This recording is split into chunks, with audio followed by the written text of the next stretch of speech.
Metroman. Often dismissed as a parody, a shining Superman knockoff dropped into the world of Megamind. The last survivor of a dying planet, Metroman was sculpted by fate into the archetype of an invulnerable protector. Raised in luxury, admired by millions, and idolized as a flawless symbol of justice, Metroman didn't win battles, he made battles meaningless, and his eventual retirement wasn't proof of his weakness, but of his overwhelming strength. After all, why even fight if nothing can touch you? The single most infamous weapon Megamind has ever created was the Death Ray. It was here that Metroman's durability enters absurd levels. Unlike the gimmick devices of earlier battles, the Death Ray was explicitly powered by the concentrated energy of the sun. And that phrasing isn't poetic at all, it's literal. The sun is the most destructive furnace in our solar system, a cosmic engine outputting 3.8 times 10 to the 26 joules every single second.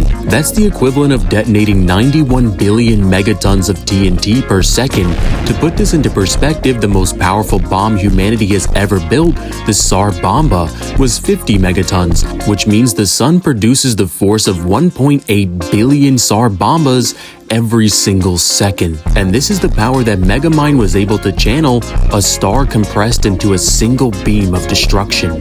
A solar laser designed to erase Metroman from existence, and yet Metroman stood in its path, smiled, and said he'd never felt so alive. What does it mean to tank the energy of a star? It means that Metroman is much more powerful than we thought, nearing star levels of durability. To really get a grasp on how crazy this actually is, consider real-world disasters. The meteor, the extinction level impact that wiped out the dinosaurs. That only released 10 to the 23 joules of energy, and that single strike rewrote life on Earth. But the Death Ray, even at 1 second of solar output, was 1,000 times stronger. Or even take the eruption of Krakatoa in 1883, which released 8.5 times 10 to the 17 joules and shattered eardrums 5,000 kilometers away. Metroman's Death Ray feat eclipses this by hundreds of millions of times. Even if the combined nuclear arsenal of Earth, roughly 7 times 10 to the 19 joules, were detonated all at once, it would still pale in comparison. And these comparisons don't even exaggerate Metroman's invulnerability, they illustrate it. He wasn't shrugging off missiles or tanks, he was literally standing in front of a bottled star and smiled. But even without the Death Ray feat, Metroman's feats are extremely impressive.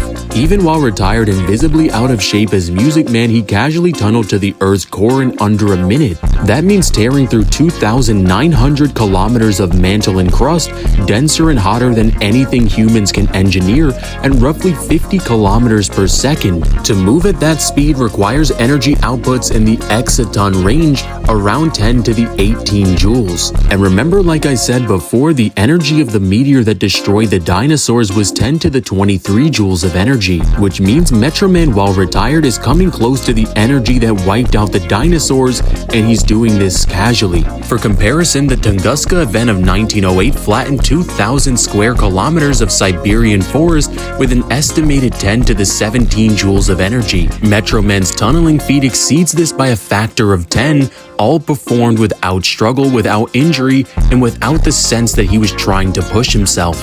If he can casually replicate exaton level destruction while retired, it shows you how much he was holding back in his prime. The more fascinating scaling arguments for Metroman comes from Titan, a villain created from nothing more than a flake of dandruff off of Metroman's cape. Even with this microscopic fraction of his DNA, Titan was able to obliterate massive formations of brain bots and city-level explosions. If this level of destruction was able to be replicated by a sliver of his essence, then the true Metroman's strength is magnitude stronger.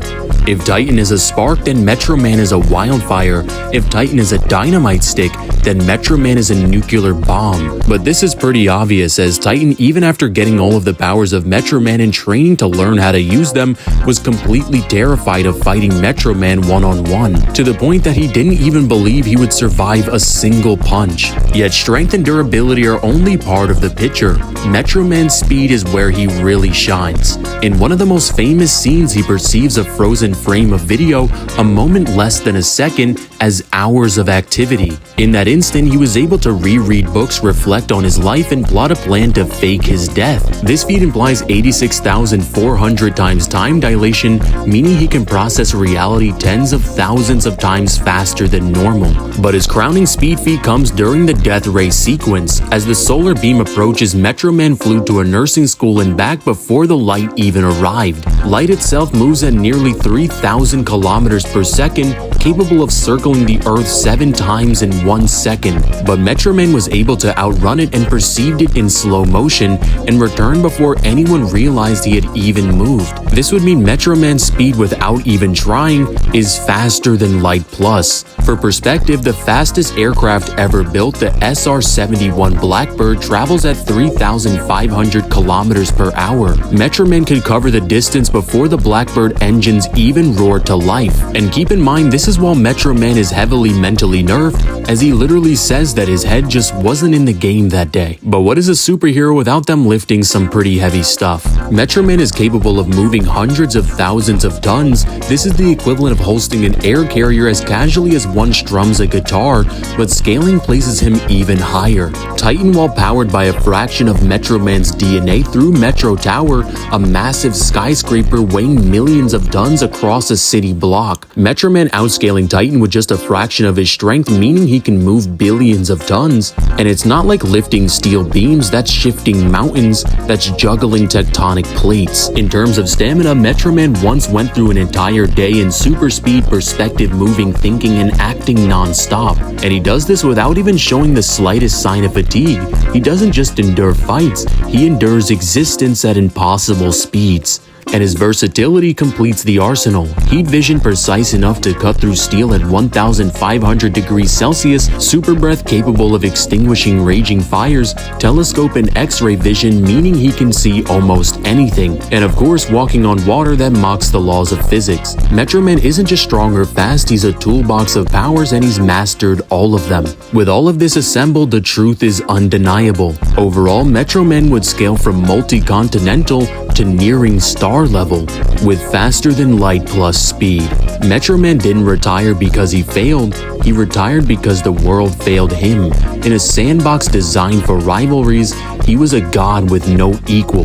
The death ray confirmed what every battle had already hinted at. Metroman wasn't just invulnerable, he was inevitable. He was the man who tanked the sun and walked away smiling. But there's one thing that we can all agree on. We love you, Metroman. And I love you, random citizen. What's up, guys? It's Divine. If you guys enjoyed this video, make sure you guys like and subscribe and hit that notification bell so you never miss an upload. And if you want to sponsor a video just like this one, I have my Cash App linked in the description where you can sponsor your very own video. And make sure you guys go check out the Discord where you can hang out with me and Kazi and we can teach you how to make content just like this. And let me know down in the comments what you guys thought of this video. How strong do you guys think Metroman truly is? And let me know which characters you'd like to see me do next. And put a music note in the comments so I know that you watched to the end. And let me know down in the comments out of the countless characters that you know, who could defeat the defender of Metrocity, Metroman.